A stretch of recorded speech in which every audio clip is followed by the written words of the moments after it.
bwe tugenda mu nkungaana nga zino abakulembeze basinga kwogera ku ensonga za ffenna, enguudo, amasanyalaze,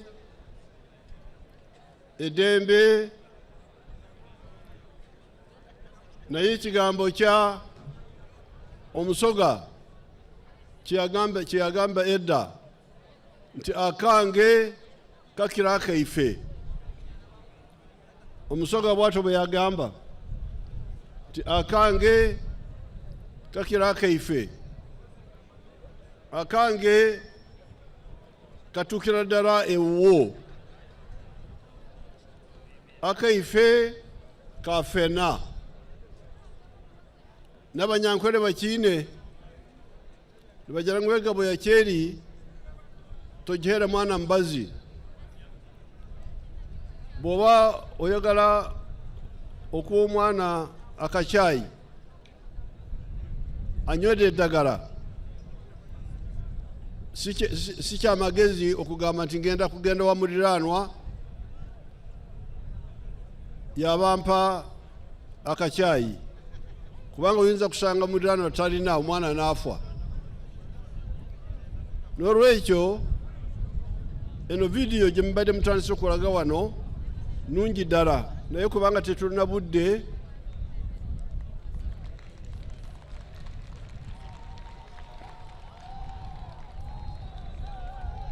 ezo ze politics zenjagala.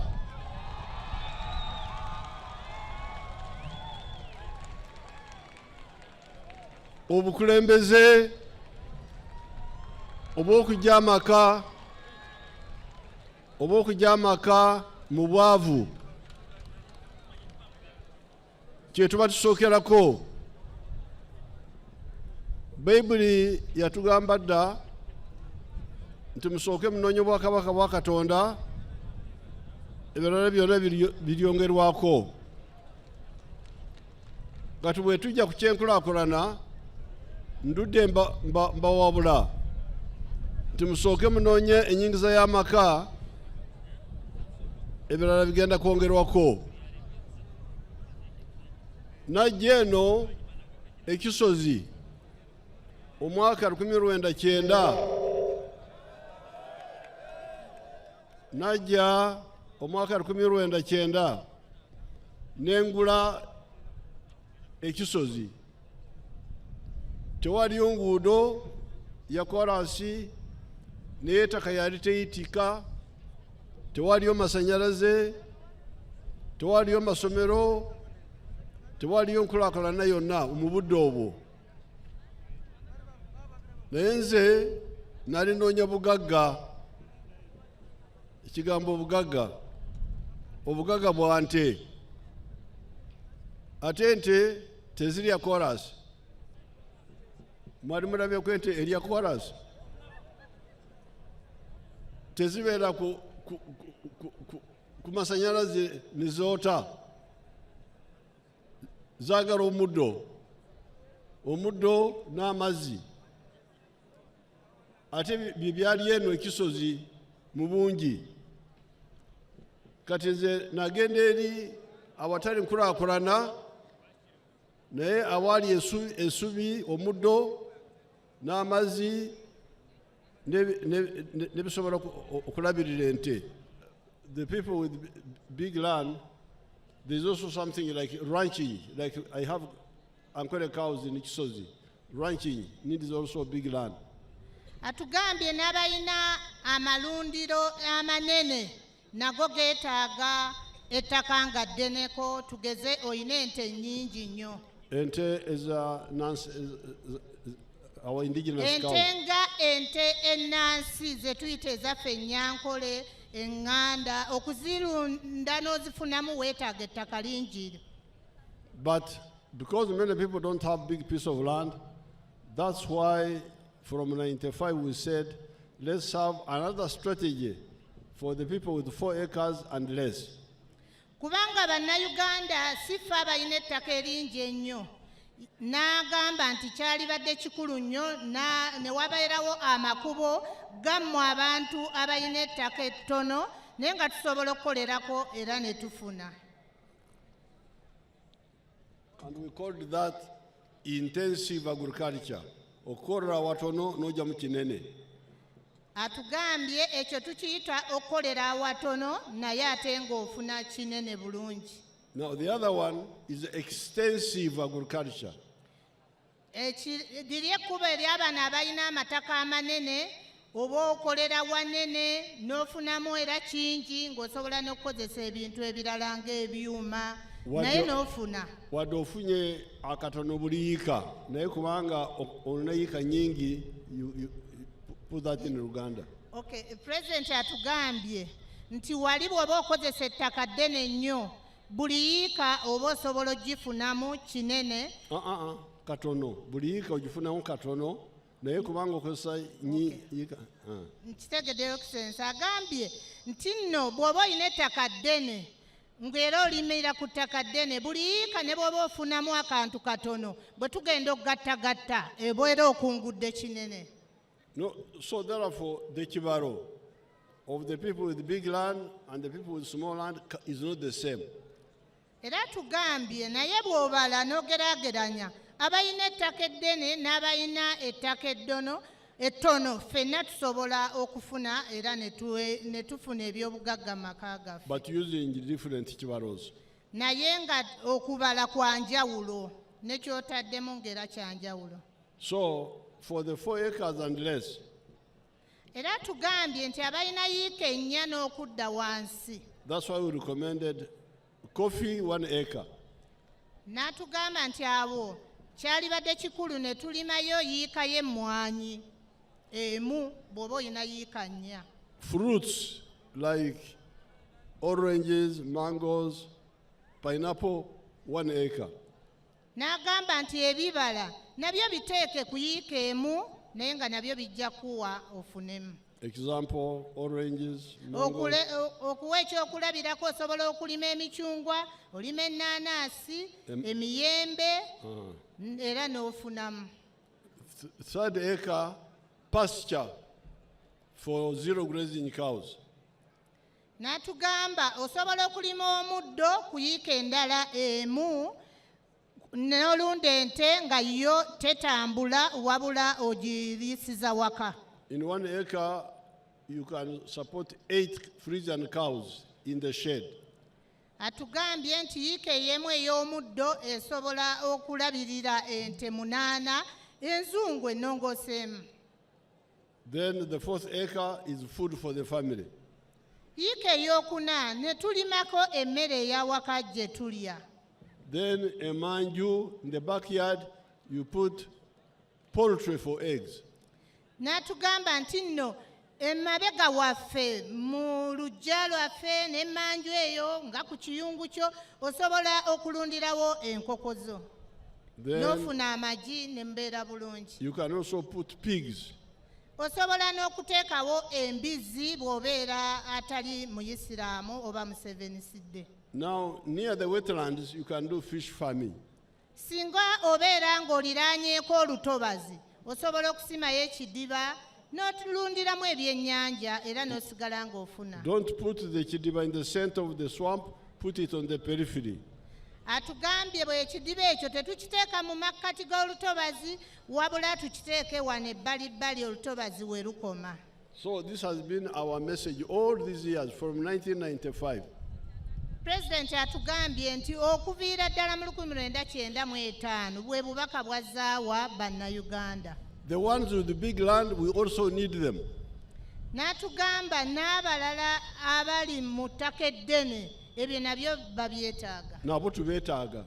Nabo tubeetaaga. Because, for instance, I'm telling you about pigs, I'm telling you about poultry for eggs, I'm telling you about fish. All these need feeds. They need feeds. Atugambye nti nno ebintu byonna byazaayogerako nga ebyennyanja, enkoko, embuzi, embizzi, ebintu ebyo byonna byetaaga okuliisibwa. And the feeds are mainly from maize and other products which are produced by big farmers. Atugambye nti nno emmere y'ebyo byonna bye twogeddeko yeetaaga etera kubeera nga abagirima be bano abalina amataka amanene. Balima kasooli. Abalima kasooli alisibwa enkoko be bano bannaffe abalina amataka amanene. And maybe soya beans. N'okusimba soya beans naye abeera mulungi enkoko zimulya naffe abantu. Like even sunflower seeds. N'entungo nayo ekola ku mmere y'enkoko era n'ekuffa abantu. Even some parts of the sugarcane. N'ebitundu ebirala ebiba bivudde mu bikajjo nabyo birisibwa ebisolo ng'ente. So this is our strategy. Strategy for the ones of 4 acres and less, intensive agriculture. The ones with the big land, extensive agriculture. Atukakasiza President nti gano ge makubo gokka. Abalina ettaka ettono nga yiikanya okudda wansi mwe mulikozese bulungi musobole okufunamu, ate abalina amataka amanene nabo basobola okugakozesa ate era ffenna ne tubeera nga tufuna. The people with big land are more flexible because they can do both. They can do both intensive and extensive. President atugambye nti n'abalina amataka amatono musobola okugasalako. Abatalina amataka amanene nammwe musobola okukola byombi. No practicing 4 acre model n'okozesaako ettaka ttono yikanganya n'ofaanana ng'ono ow'ettaka ettono ate era n'ogendera ddala n'okola ng'oli ayina ettaka eddene. So this is really what I told you, and I'm glad when Shotzi was speaking, he was saying that Baba Deva Londora enkola eyo okulaba how it was implemented. So what I see, when I'm coming here by air, I can see there is some very good progress on the ground. President atugambye bwe yagidde mu nnyonyi yalabye nga bana Ssembabule tutambudde kakati tukola. Even other parts of Masaka. Era n'ebitundu ebirala eby'e Masaka ng'abantu bakola bimusanyusizza nnyo. I have seen a lot of coffee and bananas planted. Atugambye alabye ensuku nnyingi, emmwanyi nnyingi, ekyo ne kimusanyusa. Bannange twekubire mu ngalo. I have seen many farms, many cattle farms. Atugambye alabye amalundiro mangi ag'ente. So now what we need is to add on now. Atugambye kakati kye twetaaga kwe kwongerako. This is irrigation. Ekigambo ky'okufukirira. Because in the dry season the coffee is somehow disrupted. Atugambye naddala mu budde obw'ekyeya emmwanyi zaffe akasana kaziyisa bubi. Also the bananas. Era awamu n'ebitooke. But even the cows, they need planted grass. This grass grown by God is good, but it's not enough. Atugambye era mu budde obwo bw'ekyeya n'omuddo gwaffe gukala naddala guno ogulinakyo ogwa faamuzi nagwo omusana guguyisiza ddala bubi. So where we are going to now go beyond what we had done, to go to planting pasture, harvesting it and preserving it and feeding the cows. Atugambye nti kakati gye tulaga asaba tweyongereyo tusimbe omuddo tugukungule ate tugutereke tusobole okuliisanga ente zaffe naddala mu budde obw'ekyeya ng'ekyo. So that we have constant feeding for the cows. Kwegamba tubeere nga ente zaffe tezibulwa byakulya essaawa yonna. And also the coffee. Ate nga n'emmwanyi zaffe nazo zifukirirwa tezibulwa mazzi essaawa yonna. Habwokuba hati twaza kuhemuka.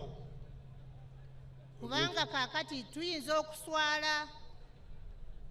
Habwokuba ntuleeta amakorro gari gaheeru tweta abantu tukore endagaano n'abaheeru tuza kubagemurira amate tuza kubareetera omwani tuza kubareetera ebitookye eshaano y'ebitookye hati ekyanda kikija sita amate gabura. President atugambye nti no tayagala tuswale kubanga gyatambulira eyo ayogereza bannaffe bamusiga nsimbi ne bamuwa amakolero tusobole okusunsula emwanyi zaffe bulungi tusobole okutegeka amata gaffe tugongereko omutindo naye singa tetwetegekera mbeera nga yakyeya tusobola okuswala ne tutakungula kimala. Abaheeru okunegura nimukumanya okunegura abakumanya okunegura emikono ahaiguru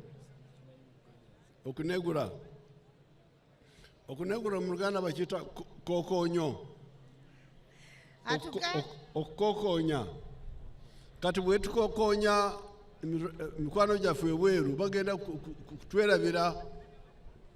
Atugambye nti nno bannaffe bali bamusiga nsimbi batuleetera tayagala tubakokonye bwe tusalawo nti kufulumya amata Ssembabule tubeere nga tugafulumya okulaba nga go tegaggwaawo tuleme kubakokonya bwe ziba mmwanyi tubeere nga ze mmwanyi tuzifuna obudde bwonna bannaffe abo lwe bajja okunywera mu nsi yaffe wano kubanga twaba tutakozere ekyo abantu nituja kushiisha iziina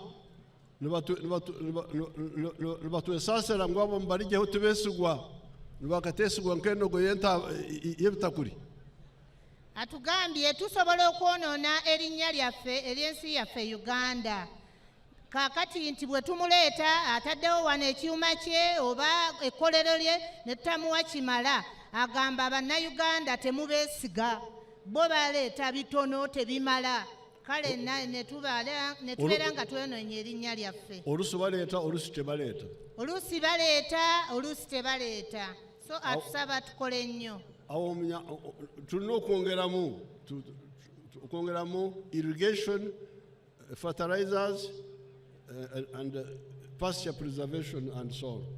President atugambye tuteekwa okwongeramu ekigambo okufukirira tubeere nga tufuna emwanyi buli kaseera tuteekwa ziwa ebigimusa ebizimala tukungule ekintu nga kingi nnyo ate ne mu kulunda ente namwo tusobole okubanga tutegeka omuddo ng'ente zaffe tezibulwa byakulya. Okulima omuddo si kubeera ku muddo ogurikwemeza ebinyatsi ebirikwemeza byonka. Atugambye tuleme kuyimirira ku muddo gwokka ogw'ente ogwemeza wabula tusimbe omuddo ate twetegekerenga n'ekyeya era tubeere nga tetusalako ku kye tubeera tufuna. Wenjogerera wano n'ebirala ebisatu mufunyemu nnyo mu pulezidenti njagala mukubiri ku 40% ng'amazzi amayonjo tegatuuka buli ye buwumbi 10.9 biliyoni ng'ezo zigenda gakozesa ki okuggyako okufumba emmere beerayo n'ekyokola ebikwatagana ku mazzi abalimi n'abalunzi eyo gye tuli. Tulina kaakati twafuna ekizibu kya FMD naye nakyo twakigoberera olukulembeze obulungi bw'otuwadde mu ggwanga lyaffe. Oyogedde ebintu bingi mba mbiwulira kati kyagenda mu meetings naye mbiraba nkwebaza okulaba nti kati olaba buli muntu ogezaako okulaba nti buli muntu gyereeta mu nsi yaffe mu byenfuna era kijja kuba kitambula bulungi ku mukama wange. General Governor akulira ebya kuweereza we bali kukulaakulanya. Twebaliza ddala amafuta ge wafungula ebimiro amafuta oba wabeera naye yakikoze kwebaza Katonda